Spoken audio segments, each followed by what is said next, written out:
So guys आज जानते हैं शुड मस्ट और टू का यूज इंग्लिश में कैसे और इसकी क्या कंडीशन होती है, कैसे यूज किया था इंग्लिश में। देखिए सबसे पहले मैं बताना चाहता हूं आपको शुड मस्ट और टू का जो हिंदी होती है वो होती है ना चाहिए। जैसे हमको सेंटेंस बनाते हैं, मुझे कार चलानी चाहिए, आपको पढ़ाई करनी चाहिए, आपको वहां जाना चाहिए, ओके आपको अपने पेरेंट्स की रिस्पेक्ट करनी चाहिए। तो जिसके पीछे भी ना चाहिए आ जाता है उसमें आप शुड मस्ट और ऑट टू का यूज करते हैं। लेकिन ये तीनों अलग अलग टाइप से इसके कुछ रूल एंड रेगुलेशन है, उसको आपको फॉलो करना है। देखिए सबसे पहले शुड आपको यूज करना है जब आप किसी को छोटी मोटी सलाह सजेशन दे रहे हो, सुझाव दे रहे हो। और देखिए सजेशन हमेशा अपने से छोटे को दिया जाता है, क्लियर। एडवाइस मतलब किसी को सलाह दे रहे हो, इसका मतलब अगर आपको कोई बड़ा है और आपको कोई एडवाइस करता है, मतलब बड़ों से एडवाइस ली जाती है, छोटों को सजेशन दिया जाता है, तब आपको शुड यूज करना है। मस्ट कब यूज करना होता है, देखिए जब कोई चीज कंपल्जन हो। कंपल्जन मतलब बाध्यता, आपको उस काम को करना ही करना है, ड्यूटी है, कोई कर्तव्य, वो करोगे नहीं तो कुछ ना कुछ प्रॉब्लम होने वाली है। और टू देखेंगे मोरल ऑब्लिगेशन। मोरल मतलब नैतिक, ऑब्लिगेशन मतलब कर्तव्य। आपका एक नैतिक कर्तव्य बनता है कि अगर कुछ सेंटेंस ऐसे होते हैं उसमें आपको ऑट टू लगाना ही लगाना है। अगर आप नहीं लगाओगे तो इसका मतलब आप किसी को डिसरिस्पेक्ट कर रहे हो, समझ गए, आपके जो नैतिक कर्तव्य है उसको नहीं निभा रहे हो।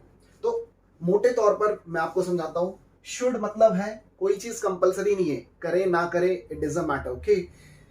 मस्ट है कंपलसरी, आपको करना ही करना है किसी भी हाल में। और ऑट टू तो आप अगर एक सिटीजन है तो आपको कोई ना कुछ आपको मतलब अपने कर्तव्य को फॉलो करना है। देखिए यहाँ कुछ 5 क्वेश्चन लिए मैंने, इसको हम डील करते हैं। First is you dash read English newspaper daily. तो आप बताइए क्या होना चाहिए, शुड मस्ट और टू। तो आंसर क्या होना चाहिए यहाँ पे, नॉर्मली भाई आपको इंग्लिश का न्यूज़पेपर पढ़ना चाहिए। अब देखिए बोला जाता है कि भाई आपको ये करना चाहिए, आपको ये करना चाहिए, लेकिन क्या हम करते नहीं। और उनको ना करने से क्या हमारी लाइफ में कुछ प्रॉब्लम आती है, नहीं। तो नॉर्मल सी बात है, शुड है एक सजेशन है, एक एडवाइस है। जैसे मैं आपको बोल रहा हूँ कि आपको daily the Hindu newspaper English के लिए पढ़ना चाहिए, लेकिन आप नहीं पढ़ते हो तो उससे कुछ छूटता तो नहीं है, कुछ खराब थोड़ी ना होता है। तो इसलिए आपको याद रखना है ये नॉर्मल है, तब आपको यहाँ शुड का यूज करना है, clear. You should read English newspaper daily. लेकिन अगर मैं मस्ट लगा दूंगा तो भाई आपको वो काम करना ही पड़ेगा। Next is a candidate dash carry his admit card. अब देखिए कैंडिडेट है वो एडमिट कार्ड अगर नहीं लाएगा अपना साथ में तो क्या होगा, भाई पेपर में नहीं बैठने दिया जाएगा। तो ये शुड तो हो ही नहीं सकता, this is a compulsion for you, ये आपके लिए कंपल्शन है, आपको करना जरूरी है, बाध्यता है। तो बस यहाँ पे आपको लगना है a candidate must carry his admit card, बहुत easy.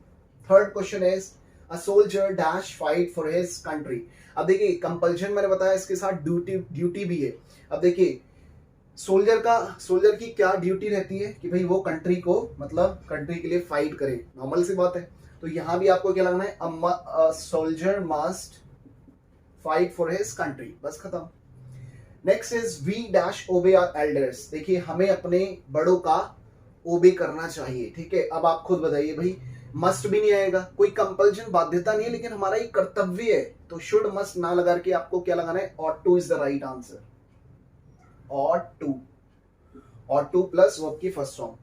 Next is you dash respect your teachers. अगर आप अपने टीचर्स की रिस्पेक्ट नहीं करेंगे तो इसका मतलब कि आप कर्तव्य नहीं निभा रहे हो ना। तो कहने का मतलब है you dash respect your teachers, you ought to respect your teachers, you ought to respect your teachers मतलब आपको अपने टीचर्स का रिस्पेक्ट करना चाहिए।